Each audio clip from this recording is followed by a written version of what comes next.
Hello and welcome to review 9C. This is a comparison video where I'm going to be comparing the subjects of 9A, which was this Murray McDavid Ledaig, 8-year-old, matured in a cask that previously held this beer. This beer matured in a cask that previously held Ledaig whiskey and also Glen Elgin and a few wine barrels. So this is my choice of comparison. And I should say, welcome, I'm the Whiskey Anorak, and I do these geeky things in my bedroom, like comparing whiskies, review them, and give you more information relating to subjects relating to these. Last time I reviewed this in 9A, and then in 9B I talked about finishes in whiskey. There was a few things that I missed out that I'm going to cover before I actually do the comparison. So I'm going to be comparing this whiskey to this beer, which obviously has an inherent connection to the whiskey. The public vote this time, thank you very much for voting, but we actually had a three-way tie. So there was equal number of votes for each bottle. So I can't flip a coin like I did for one of the previous reviews. I'm going to have to do a random number generator. So on my iPad, I've set it from 1 to 3. So 1 is this one, 2 is this one. So 1 is the Lockley Overtone Stout finish. 2 is the Linkwood PX finish. And 3 is a Craigellachie Oloroso finish. So I've got it open here. Hopefully you can see that. And hopefully I can see it as well. Let's just see. Oh, my iPad's falling out of the case. That's not good. But we don't do editing here, so I'll just carry on. And you can see there the number I'm going to generate. Just press it once. Generate number 2, which is the Linkwood. Okay, so that is the winner.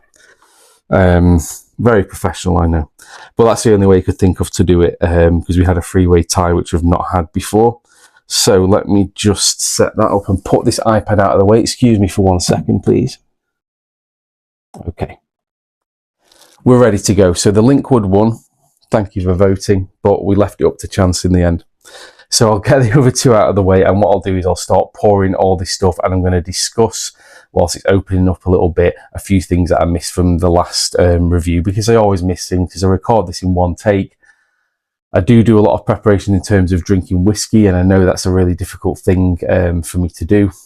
I know, but you might be able to see that I've drank a bit more of this in the week leading up. I've done a few comparisons between all of these whiskeys, including the ones that didn't win, and to the Ledaig, just to get a bit of a handle on it ahead of this. I actually had a glass of this last night, and I had a glass of this last night as well. I've not had any of the beer this week, because this was my last bottle that I showed on review 9A.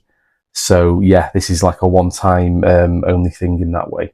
So let me start by opening everything up and getting everything poured for you. So in this particular case, normally for my reviews I have the bottles for at least 2 months, usually 3 or 4 months. I actually bought this one about a month ago, but because I was so interested in it and I bought the beer, I thought I just bumped it ahead a little bit, so a little bit less time than some of the other reviews, but I have had probably more than I had of the Avengeric, which was the previous review from the 8 series of reviews. So I've got to know it quite well over the month, but this is going to be the absolute minimum time that I have whiskies for before I review it, to be honest. And yeah, one thing to note as well about this is, and the beer really, is it doesn't mention the grapefruit content. Grapefruit can interact with certain drugs and make them either more effective or ineffective. And I couldn't find any information on the website whether this actually contains grapefruit or whether the grapefruit notes are coming from the hops, which can also happen. So because there's no warnings, there's allergy warnings about barley, wheat, oats, rye, which contain gluten, but there's no such things about actual grapefruit. But in my opinion, I think it does contain some real grapefruit juice, but I can't confirm that. But let me just pour a little bit of this out. I can smell that Ledaig coming out already. It actually seems like it's almost got more potent the further I've got down the bottle. And in the next series of reviews, the 10s, I'm going to be talking about how bottles change. In the B part, I'm going to be talking how bottles change over time as you go down the bottle and as you get more used to them and accustomed to them. Let's just pour this Blackadder out as well, this Linkwood 14-year-old. So yeah, I should give you the full details as well, shouldn't I? Just to remind you So this is a Blackadder raw cask, 14-year-old, bottled at 56.6%. I will hold it up for you as well so you can see it a bit better. It's got a lot of cask sediment in it. It turns very cloudy when you add water. It's got good viscosity. It's obviously not been filtered hardly at all. It was matured for most of its life in a tired old cask, finished for about 18 months in a PX first fill. And yeah, bottle 51 of 254, bottled in May 2025, distilled 13th September 2010. So yeah, that's a 14-year-old Blackadder Linkwood. Obviously this beer, which introduced last time, which is a grapefruit sour beer from the Wild Beer Co. I very much enjoy it. I think I've held the bottle up before, but I'll just hold it up again. And obviously it shows the Murray McDavid logo on it as well because of the collaboration. And that's just what the beer looks like. It's pretty cloudy, I'm sure you'll agree. It's got a lot of sediment in it as well, which is a good sign. And of course, this is the one from Review 9.8, which you're probably familiar with if you're watching this. So let me just align things a little better here. So whilst this is opening up, what I want to talk about as well is last time I was discussing how smaller independent bottlers have less good access to casks usually, so you tend to see finishes from them are for shorter periods of time. The maximum you'll usually see is like 18 months, and the older independent bottlers tend to be able to, you know, take longer than that and mature them for big periods of time, like in the case of the Cadenheads, Craig Alecky, which didn't win on the vote. They've got quite a few bottles where the finish is actually nearly as long as the first maturation, so you'd almost call that a secondary maturation in my opinion. But you know, these small you know, bottlers are in a bit of a quandary really, in that most of the time they can't access the same level of good stocks as the you know, as the older bottlers, but also they need to bottle the best stuff and they need to bottle it as soon as they can. So you know, it's a bit difficult really, because at the minute in the industry it's on a decline. And I saw some information the other day saying that about 20%, just under, of distilleries and bottlers are in financial distress. Now, what exactly that means, not very clear in the article, but it essentially means that it's not business as usual. They're having to take measures to ensure that they keep operational and try and manage how they're operating. And you've seen that across many distilleries and breweries recently, where there's been talks of job cuts, you know, changes to how they're operating, closing of unnecessarily arms of the business, like in the case of Lindores Abbey. They got rid of their entertainment side of the business, I believe, and you hear other similar stories like that across the industry, to be honest. So it's never has there been a more important time, particularly with the amount of independent bottlers there are, to be bottling really good stuff and to be open and transparent about what you're bottling as well. Of course, we know it's the real world, so the casks that they get are not going to be the best usually, but it's how they finish them, and it's the time and money they invest into the secondary casks that matters. And as long as they're not buying crap whiskey that is very low quality, in a lot of cases, you know, it's going to be good stuff. And in this case, it really is good stuff. So I'm glad that this won on the random number generator. Anything else to say? I did state in the last review that, you know, 18 months is a minimum for finishes and 3 years is like better, and that is definitely my opinion. But we have to bear in mind is that it depends on the length of time of the full maturation. So I've got a King Glassy, which is a peated independent bottling of Inchderny Distillery, and it's bottled by Fragrant Drops, and it's only 4 years old, and it has a Chinkapin oak finish. So with it being 4 years old, I can't remember if it states the exact finish time, but it's probably only about a year, 18 months at the most. So in that case, that's actually quite a long maturation given the total age of the whiskey. So you have to factor that in. But just as a general rule in my head, if you've got a whiskey that's around 10 years old, I'd be expecting at least 18 months. But as soon as you go sort of above that level, I really want to be seeing like 3 years to get that full effect from the secondary cask. So yeah, that's just my opinion on that one. Anything else? I did make a error on the last review, which is I told you that Cadenheads, the information on the bottle isn't very good, and to be honest, it isn't. But similar to Anorak, and they do have a QR code on the back there which you can scan. It'll take you to the website and it will give you the full details. Not as much detail as Anorak can give you, but it does at least tell you about previous what the previous cask was in some cases and how long the secondary maturation was. So it gives you a lot more information than what's on the bottle, to be fair, although what's on the bottle is okay. It does it say on here that it's non-chill filtered? I can't see it, but I do think it says on the thing, but it should say it on here. I can't see it on here, but it should say it. So let me just have a sip of water and then we'll get into the comparison. Okay, so how this is going to work is I'm going to compare them all. I'm going to be focusing on, let me just swap this around. I'm going to be focusing on the Ledaig and comparing to the Ledaig predominantly. Most of this is going to be comparing the beer to the Ledaig, and this is going to be a little bit of a side thing that I do afterwards. I'm going to add water to the whiskey after I've done the initial smell and taste and sensations and all that kind of stuff, and that's how it's going to be. One funny thing about Murray McDavid, just before I start, thank you for your patience, is the cask broker that I referred to who purchased this company, Murray McDavid, from Remy Cointreau, who purchased Blackadder. They're actually called ACO Limited, and they're the cask broker. And yeah, that's the company who owns them. There was a bit of a funny story about Murray McDavid as well, where they actually got sued by Laphroaig Distillery, or the owners of Laphroaig Distillery, because they used the name, I think they used the name Laphroaig in one of the bottlings, so they basically changed it to Leapfrog instead, and I think they also got sued for doing that as well, got in some trouble. So yeah, if you ever see Leapfrog in a bottle, that usually means that it's Laphroaig, and I've actually seen a recent bottling from them where they do still use that, so I thought that was a little bit of a funny story where they're messing around a bit with Laphroaig.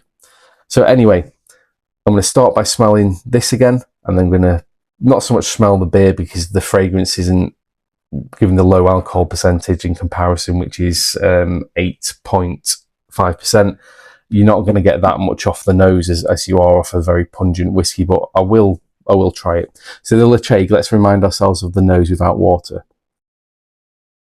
So it's phenolic, salty, definitely citrus, definitely lemon, grapefruit. It's coal tar.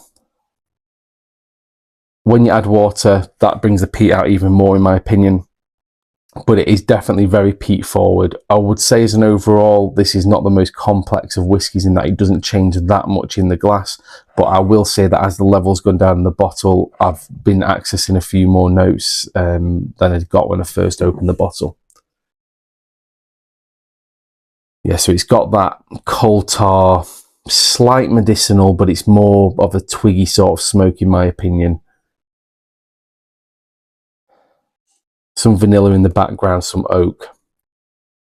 And as you know in this channel, I don't go on and on into detailed, highly, oops, my iPad fell over, that's not good, into like overly descriptive, smell and taste notes. I tend to try and keep it as simple as I can. So let's just smell the beer. It smells like beer. It smells definitely grapefruit you're getting from it. There's a bit of an earthy aroma. Not getting any whiskey or any oak on the nose, really. It's mostly just malty, grapefruity beer, I would say. Bit of sort of creaminess, I guess. There is some oats in there, I think, isn't there? Rye, yeah. But yeah, you're not going to get much off the nose on the beer, to be honest. Okay, so let's go on to sensations. And I've never done sensations of a beer because I've never had a beer in a comparison before on this channel. But let's just do some sensations and just see what happens.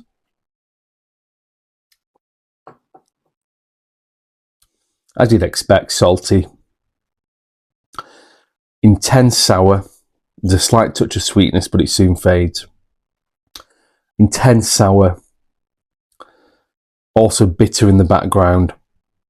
The sweet's gone now, and I'd say not much savoury, maybe a touch of savoury, but it's mostly a complex salty sour sensation that does change a bit in your mouth. It's not just a simple, as simple as I described it. It's all over the place a little bit. It's quite dynamic, and it will change as you add water as well. Let's just do the beer then, see what sort of sensations we get from the beer.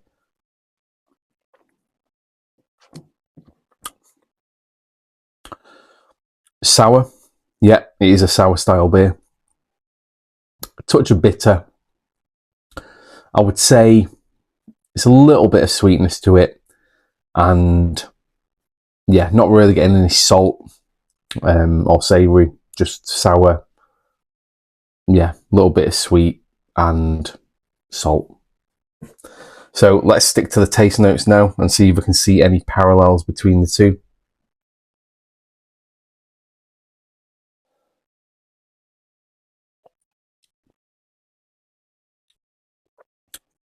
As I said on the review, it's a pretty much good one-to-one to the smell, to be honest. It's phenolic. It's almost got a petrol-y, diesel-y note to it. It's coal tar. Absolutely dominated by the peat, I would say, at least initially.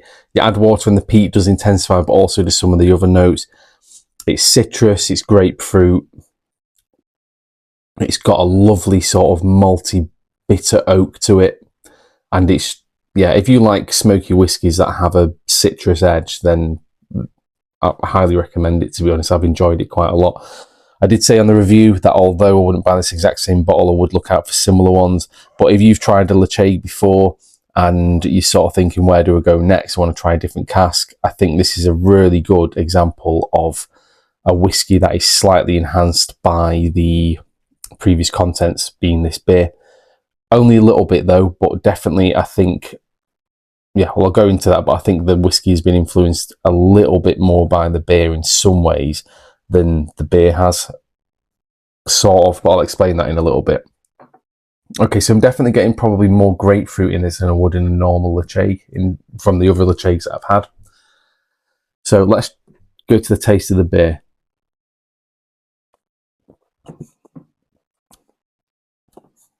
Grapefruit, yes, of course. Malty.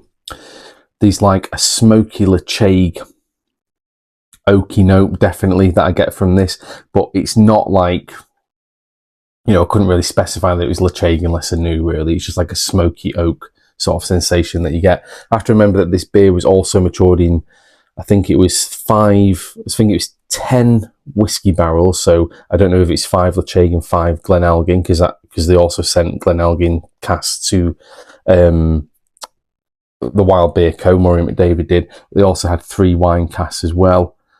So yeah, I'm not sure, but obviously with Ledaig being as powerful as it is, I think that it's obviously going to show up more, and it does. You can definitely get a bit of a smoky edge towards the back end, very fruity at the front end. At the back end, you're getting a little bit of smoke and oak, but it's not overpowering. It's quite well balanced, to be honest, and it did only spend 6 months in the Ledaig barrel. So just as a refresher, the Ledaig barrels from Murray McDavid were emptied. They were sent over to the Wild Beer Co. They put the beer in it for 6 months, emptied it, bottled it into this, sent the empty cask back to Murray McDavid, who filled it back up with the Ledaig. I don't know if it was the same Ledaig, I would imagine so.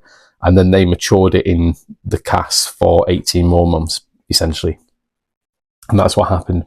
So you're going to find with beer that because of the lower percentage, it doesn't penetrate into the cask as much. So you're going to get a much less, cask influence, really. It's going to be more previous contents. So, but you have to bear in mind the Ledaig that was in the cask before they were sent here. I'm not sure whether they were first fill or not, but you have to remember that, or second fill, that I don't think they were tired casks, so they probably had quite a lot of oak to give.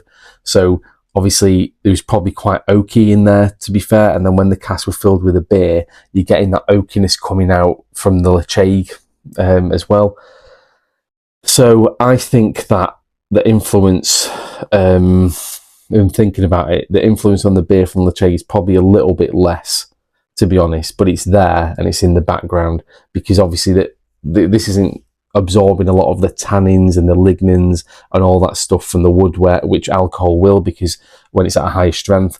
Because in the case of whiskey, when it's at you know, this is 54.4% bottled, but it would have probably been in the cask at about 63.5%. Usually around that level it is. Not always, but usually. It's going to penetrate into the wood deeper, and it's going to break down the structure of the wood and absorb it into the whiskey over time.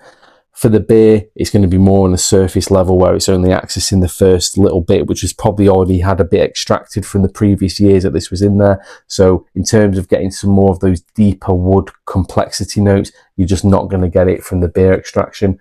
Now, when the Ledaig was put back in there after the beer, that's obviously going to be absorbing the beer into itself. But remember, you know, the beer's not soaked that much into the wood, so there isn't that much of it to come out, if that makes sense. Not to the same degree as perhaps with a stronger sort of sherry, where it has penetrated deeper into the wood, because it's, you know, over double the strength of this, usually way over, you know, up to like about 21-22% in some cases the sherry is. And it will extract, it will get deeper into the wood, and then the whiskey will be then extracting more of it because there's more there, because it will have gone deeper. I hope that makes sense. So let me just do a bit of a comparison again, just on the taste, just to see if we can see any other parallels between these two, and then I'll bring the Blackadder Linkwood into it.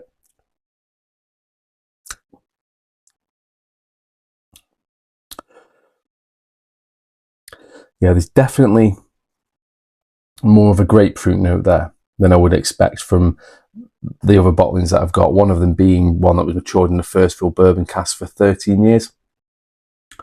That edition is a lot more oaky, it's a lot more vanilla, and it's less citrus than this. Let me just see if we can identify any of the Ledaig in here.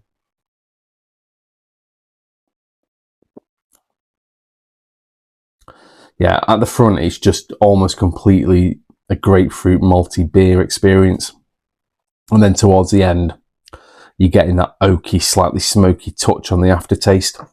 And yeah, definitely not dominated by the cask, and it's quite a good balance. I'm quite impressed with that. I did get a couple of other beers from the Wild Beer Co when I ordered these, which were a bit stronger. They were also the sour variety, and I was quite impressed. They weren't of this sort of, you know, grapefruit sour. They're just like a more standard expression, and I actually quite enjoyed it quite a bit. I think you would have to like sour beers to like this. If you prefer sort of sweeter or more savoury style beers, then this probably isn't for you, but I find it quite refreshing, especially when it's warmer.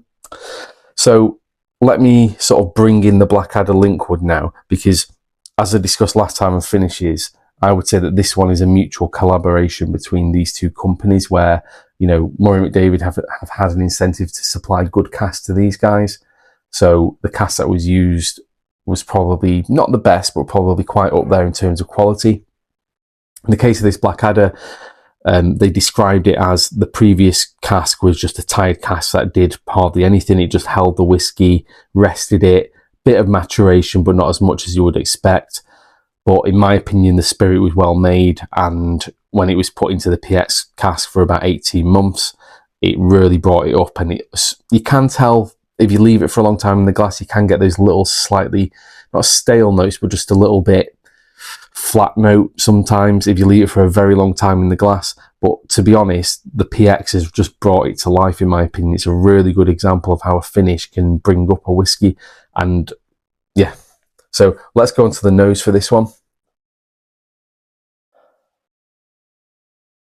Instantly the sherry, the PX. I should say as well, did I say what the percentage was? It's 56.6%. So the sherry on the nose, yeah, it's fruity. I'd say sort of raisin, of course, orange. A lot of the notes that you would associate with sherry matured whiskey. There is a bit of bourbon in the background, a bit of oak. But yeah, it's a very nice, pleasant nose. It's not too complex, but it's quite pleasant. And the sensations?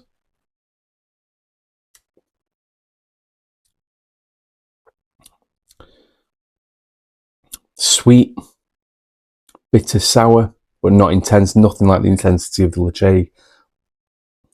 Lovely sweet on the arrival. yeah, a bitter sour sort of development, touch of savoury towards the end.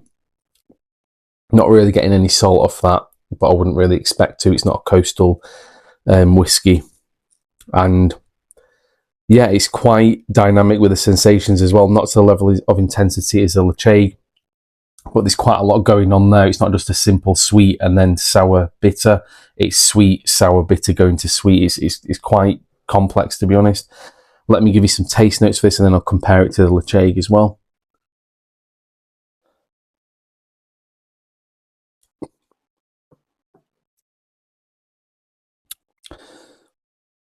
Red fruits, raspberry, strawberry, touch of peach there. It's a bit malty. Raisin. Quite oily, not very much, just like a medium sort of oiliness to it, which does fade quite quick. And then it's actually towards the end a bit drying. Yeah, that sweetness does run through it, but it's not, it starts off sweeter and it ends less sweet. It's really quite a nice expression, to be honest. It's, yeah. I know that if I leave it for time in the glass, that I will start getting some notes from the previous cask content, but let me just add a little bit of water before I go on to discuss that in a bit more detail. So I do find with this particular whiskey, with Ledaig, that it does reward the water quite a lot. This Linkwood, it does, but I actually prefer it with less water. I've added about a teaspoon to both of these just to see how we go. So, you know, both of these bottles, I would say, offer pretty good information on the bottle. I think the bottle to a high standard. Blackadder's featured on this channel before. I reviewed it at Ben Rinnis in a Amontillado cask that I then compared to the sherry, an Amontillado sherry. And, you know, I've discussed this before, but Blackadder, in some people's minds, adds sediment to the whiskey from the cask, which, to be honest, I don't care. You can do that. That's absolutely no problem, in my opinion. As long as it's from the same cask that, you know, the whiskey's from, I don't mind if you get some of the sediment and put it in, because the whiskey was in contact with it for the entire duration it was matured. So that's fine. In this case, you would expect to see some dark char sediment because it was mostly in an ex-bourbon cask. I will just tip it upside down. You can probably see some sediment, probably the big black flakes, hopefully. But I will assure you that when you look in the bottle and you hold it up to the light, which is something I always do whenever I get a bottle of whiskey, you can see fine sawdust sediment, and you can see sediment just floating around it even when you don't upend it. But when you do upend it, you get, like, you can see the lighter coloured and the darker coloured sediment in there. And yeah, it's obvious that they've not filtered it. They don't state that it's just barrier filtered, which they should do. They should just say that they're using a stainless steel mesh or something similar, if that is what they're using. They should state it, as should Murray McDavid. But overall, what I will say is I've added water, and I'll just swirl this around, just in the hope that you might be able to see some versimetry in there. But I rest assured, I can confirm it's very thick, particularly in the Blackadder. I'll just do the same with that one, on the hope that you can potentially see it. But yeah, there's nothing wrong with the bottling quality on both of these bottles. The beer, obviously, this is a different kettle of fish, but it's definitely not been overly filtered. And yeah, you do get sediment when you pour the last of the beer out, so that's always a good sign. And the only negative that I have for this beer is that it should state about the grapefruit, whether it actually contains grapefruit juice or not on the ingredients, but it doesn't say it. So, you know, you would assume that it doesn't, but just from going from the taste, I think it might do a little bit. But yeah, could do have been a bit more transparent, I think. So yeah, let me have a little taste of the beer.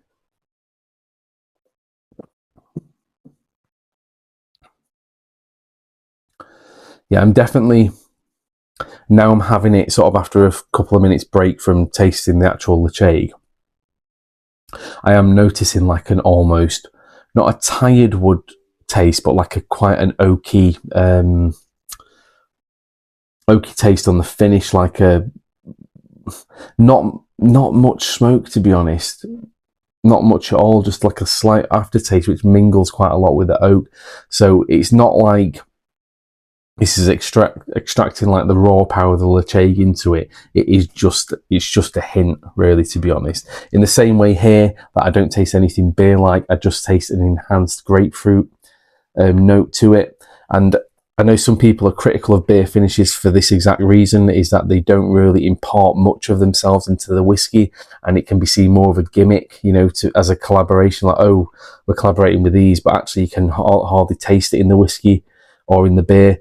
And in this case, I would say that it's noticeable in the beer, but I wouldn't say it necessarily improves it. It depends on your taste, but for me, it's just a slight oak edge with a little hint of smoke towards the end, and it's not like it would have been fine without it, in my opinion, is what I'm saying.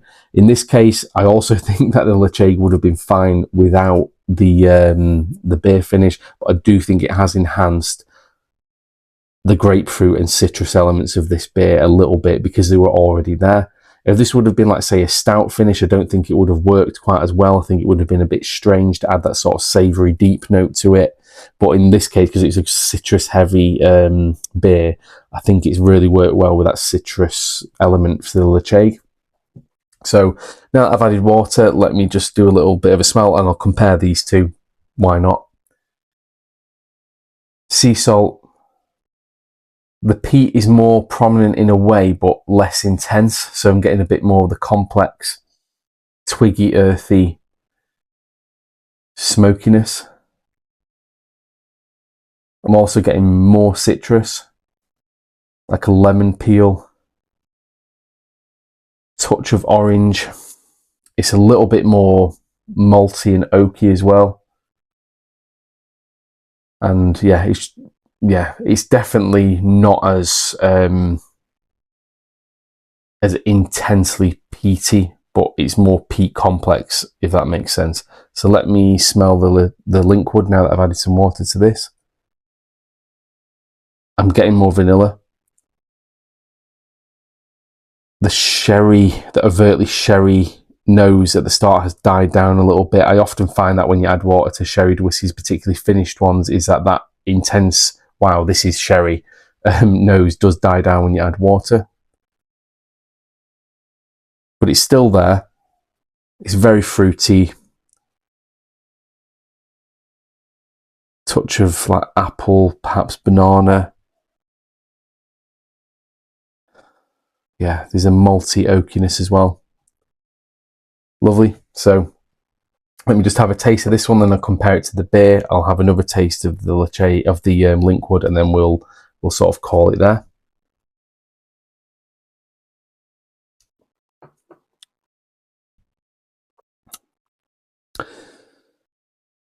I'm getting more of a minerality to it. It's slightly more of a coal tar note. Earthy, almost reminds me of a bit of a mezcal, sort of like a clay pot distilled mezcal, which we've got a few of. There's that sort of earthy vegetal taste, which is just very intense. It's not quite as intense here as in some mezcals, but I'm getting that little note, that earthy, soily sort of note to it. Yeah, and of course the grapefruit's there. I'm getting a bit more of the oak, and it's quite a good match for the nose as usual. Let me just do the sensations.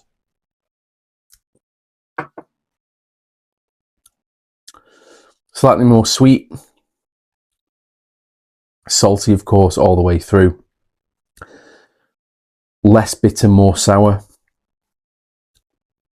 Yeah, so I'd say it's a bit less intense across the board, but that often happens when you add water.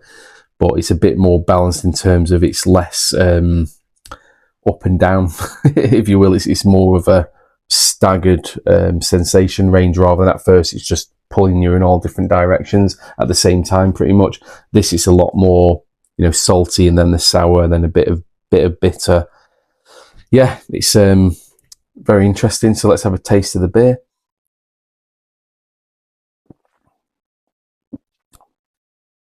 Yeah, obviously I've not added water to this, so it's not really changed. But yeah, grapefruit forward, nice touch of oak towards the end if you like that kind of thing. Virgin on the sort of tired sort of side. but not bad with it. It's quite refreshing, and it's a little bit more complex than it probably otherwise would have been. So yeah, next we'll just taste the Linkwood and then we'll call it a day.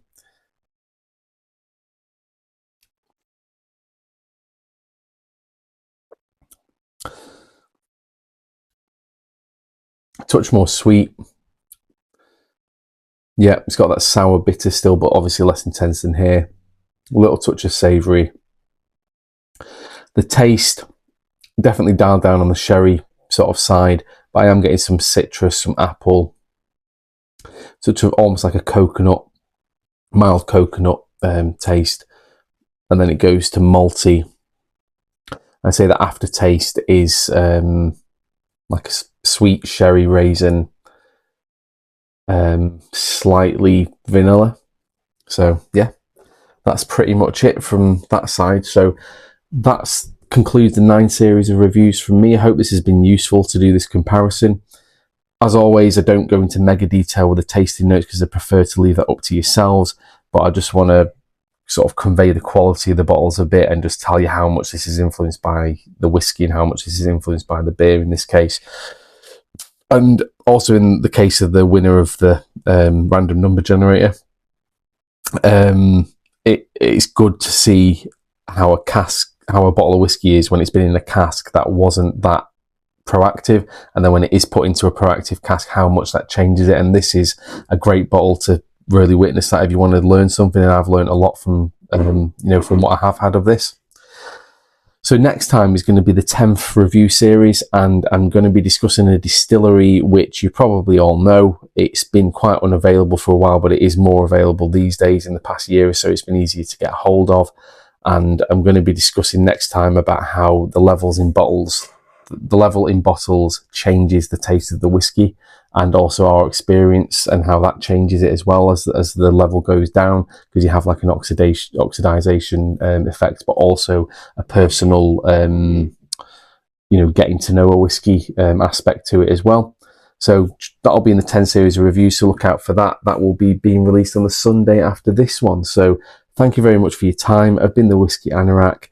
As always, I buy everything that I review, I record everything in one take, and I'm dedicated to just giving you independent, honest advice and opinion, because that's all this is. It's purely my opinion, and yeah, I just want to be another independent voice out there. So thank you very much for your time as always, and goodbye for now.